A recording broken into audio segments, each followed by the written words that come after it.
Shadow Secretary of State, Sir James Cleverly. Thank you, Madam Deputy Speaker. Thank you. The English Devolution and Community Empowerment Bill. It is a title straight out of the Ministry of Truth. Because this isn't about devolution. It is a blatant power grab by the Deputy Prime Minister. A right honourable lady for whom I have a huge amount of respect. But it is clearly a power grab by her and her department. And it isn't about community empowerment at all. It's about stripping power from local authorities and concentrating it in Whitehall and the people who are being held by Whitehall in their hands. Big Brother would be proud. Centralisation is devolution. Whitehall diktat is community empowerment.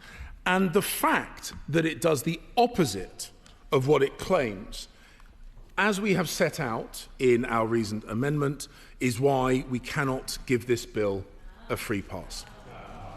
Because this bill sidelines communities. This bill forces restructuring without consent. This bill wastes money while families are facing higher bills because of Labour's mismanagement. This bill disrupts and distracts councils from building the homes that local people need. Those are our objections. That is what we have set out in our reasoned amendment. And if the government wants to win the confidence of this House rather than just shoehorning its backbenchers through the division lobbies, it needs to justify the demands embedded in this bill. And we will set out what those demands are. And through the debate and in the summing up, I sincerely hope that the government answers these questions. Why centralise control? Why raise taxes? Why deny residents their voice? These are the questions that are being asked, and these are the questions that the Treasury benches need to answer before credibly making progress through this House with this bill. Madam Deputy Speaker, the case is set out before the House. And before the benches opposite get too excited, let me put a few spectres that have been raised to bed. The Conservative Party believe in devolution, not just in theory, but in practice. We created many of the mayoral roles that currently exist. We created police and crime commissioners. We empowered parish councils and neighbourhood planning. We gave families the power to block excessive council tax rises. We devolved by consent, by agreement with local leaders, not by Whitehall diktat. Because the simple truth of the matter is Labour do not and have never believed in devolution, and they do not deliver meaningful devolution. They are a centralising party, and they centralise. They are abolishing councils. They are abolishing councils without consent. They are forcing councils to sign up to their model of restructuring, and they force the postponement of elections in 9 county councils. This was unprecedented. Elections are the foundation of democracy, and denying them undermines public trust and confidence. Because in truth,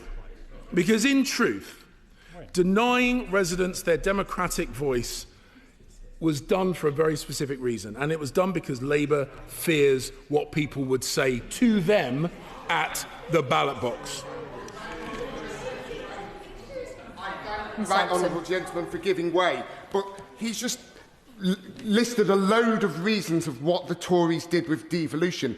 Can he not deny that the reason we need devolution and the reason we need local government reorganisation is because his government significantly underfunded local government, which is now on its knees, and therefore we have to take action to get local government back in a good place. And devolution and local government reform is one of those actions. Sir James Cleverly. I think he said the quiet bit out loud, Madam Deputy Speaker. This is about putting up taxes on local people. This is what fundamentally this is about.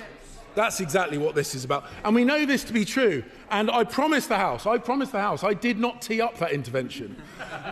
This is the next bit that I had in my speech.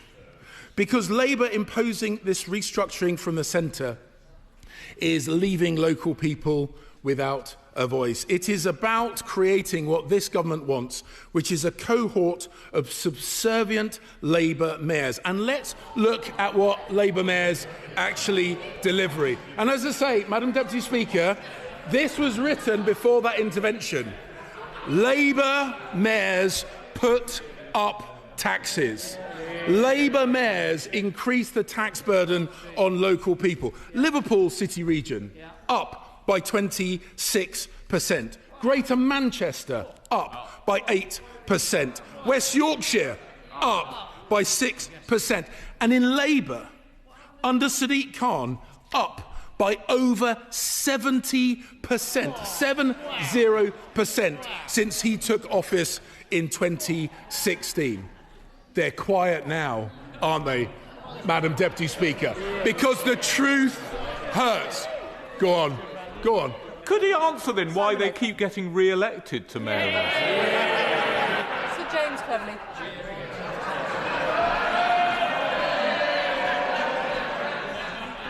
I'll be mentioning Paul Bristow later on in my speech, Madam Deputy Speaker. And because the difference is that under Conservative mayors, we keep costs down. Ben Houchin, for example, delivering a zero preset. And if more places get mayors under this Labour proposal, how much more will local people pay? Will ministers, the Right Honourable Lady or whoever is replying from the Treasury benches, will she guarantee, or will they guarantee, that costs will not go up under this model? Will they guarantee that council tax won't rise under this model? Or is this another set of taxes on hard-working families by stealth?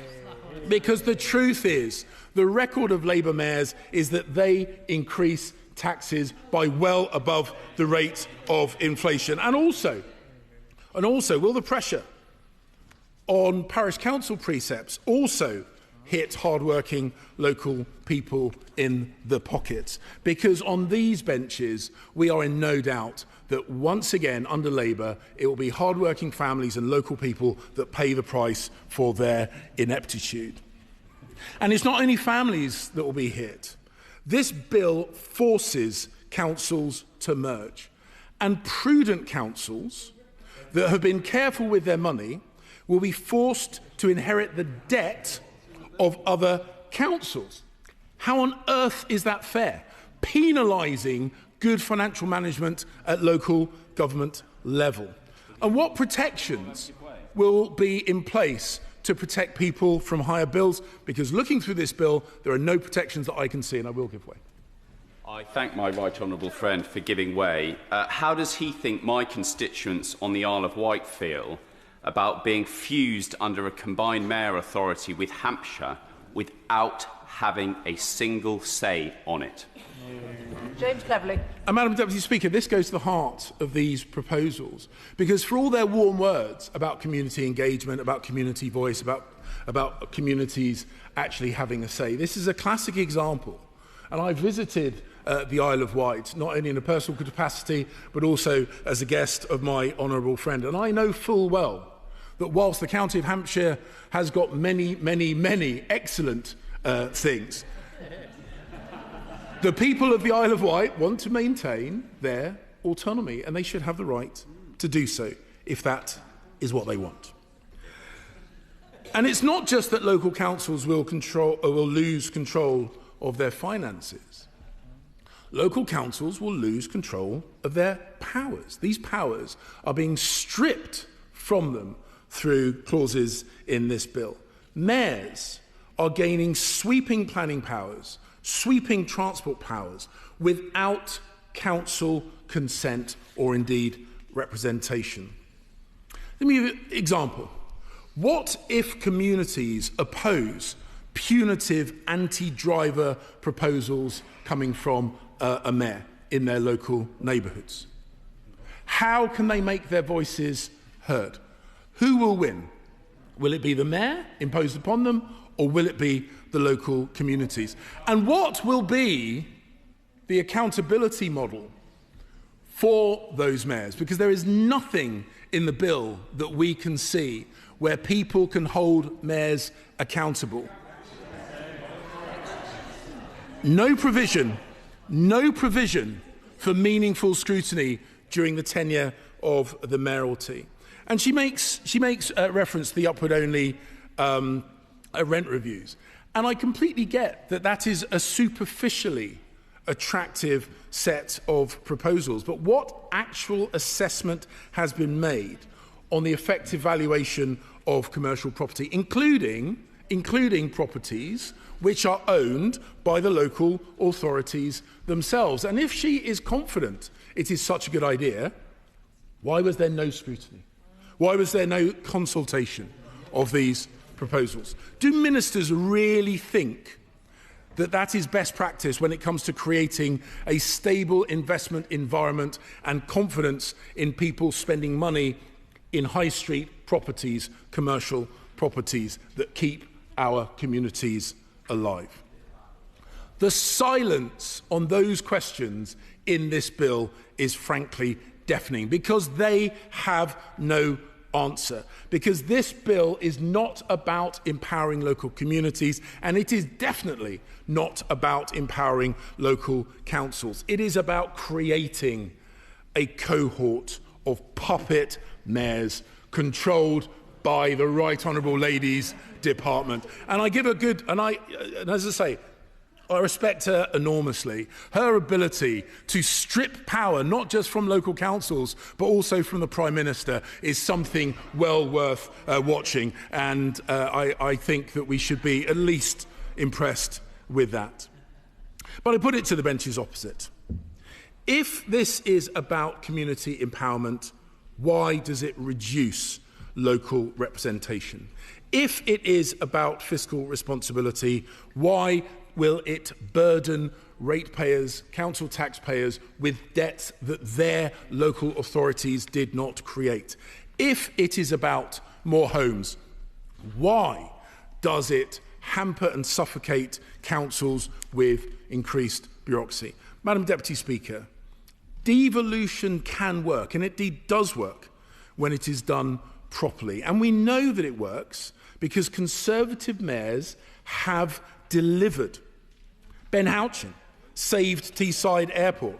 He delivered the UK's largest free port with 18,000 quality jobs. He secured Treasury North in Darlington with 1,400 high-skilled roles.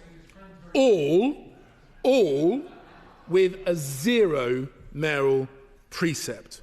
Paul Bristow in Cambridgeshire and Peterborough, ending Labour's